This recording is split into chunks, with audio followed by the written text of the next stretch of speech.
Halo semuanya, selamat siang. Kali ini saya sebagai perwakilan kelompok 3 akan memperkenalkan anggota-anggotanya. Yang pertama ada Berliano Aseta. Lalu selanjutnya ada Daniel Noviasi. Selanjutnya ada Claudia Nata. Selanjutnya ada Dino Graham Prabowo. Dan ada Jessica. Sebelum memulai, saya ada quote dari presiden ketiga kita yaitu Baharudin Yusuf Habibie. Kalau bukan anak bangsa ini yang membangun bangsanya, siapa lagi? Jangan saudara mengharapkan orang lain yang datang membangun bangsa kita.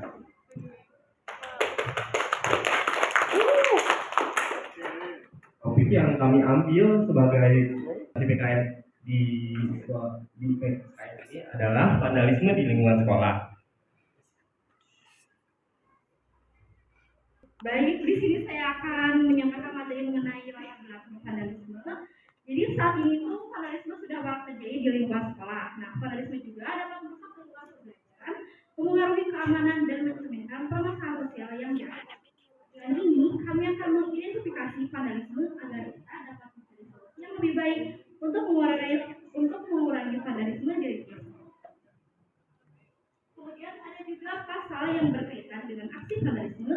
Contohnya seperti pasal 489 ayat 1 ini, kenakalan terhadap orang atau barang dapat menimbulkan bahaya, kerugian, atau kesusahan diancam dengan pidana denda paling banyak 225.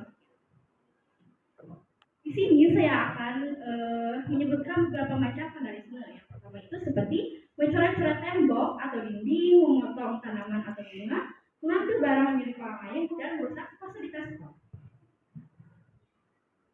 Dan juga faktor-faktor yang menyebabkan seorang itu melakukan vandalisme di lingkungan sekolah yang pertama adalah pengaruh teman. Seorang pelaku itu dipengaruhi oleh teman atau diajak oleh teman untuk melakukan vandalisme di sekolah. Lalu selanjutnya adalah lingkungan yang buruk. Ya sama seperti yang pertama.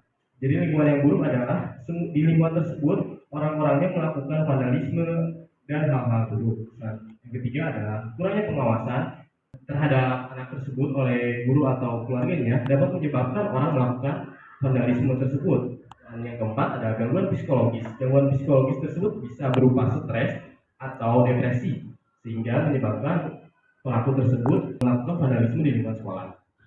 Nah, ada dampak vandalisme yang ditimbulkan. Yang pertama adalah kerusakan fasilitas umum. Jadi, orang yang melakukan vandalisme itu dapat merusak fasilitas umum serta juga dapat mengganggu lingkungan pembelajaran dan dapat menimbulkan masalah sosial di masyarakat. Nah, menurut kami ada 3 solusi untuk menanggulangi dan mencegah vandalisme tersebut. Yang pertama adalah menggantikan perbuatan vandalisme dengan aktivitas yang bermanfaat seperti menyalurkan bakat mencoret-coret dinding dengan bakat melukis atau merusak lingkungan sekolah dengan mengikuti boxing atau bela diri lainnya.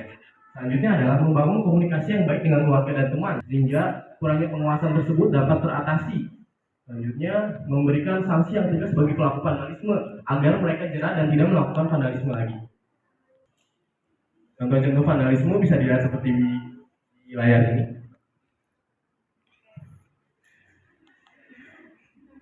Yang pertama itu ada coret-coret di dinding.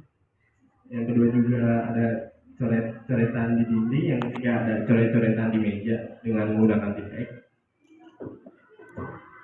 Kesimpulan kami dari materi yang sudah disampaikan itu faktor yang menyebabkan seseorang melakukan aksi vandalisme itu bisa berupa faktor internal ataupun eksternal. Dan melakukan aksi tersebut, pelaku tidak sadar bahwa perbuatannya merugikan bagi diri sendiri maupun orang lain dan dapat dijerat dengan hukum pidana seperti yang teman saya sampaikan tadi. Sebagai seorang pelajar, sudah seharusnya kita dapat membedakan mana perbuatan baik dan buruk. Maka dari itu, kita harus mengisi kegiatan-kegiatan dengan hal yang lebih positif dan lebih berguna dibanding vandalisme tersebut. Terima kasih.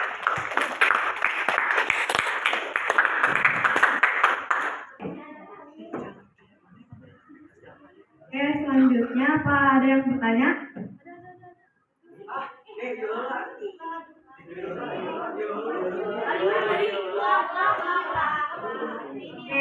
ulang ya. Di bawah dulu, dari bawah dulu.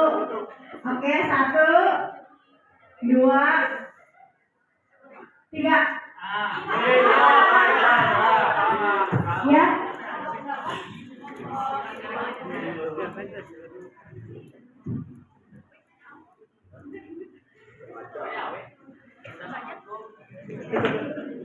Nah, jadi di sini saya akan bertanya tentang vandalisme. Apakah aksi vandalisme dikategorikan sebagai tindak kriminal? Jawab. Terima kasih.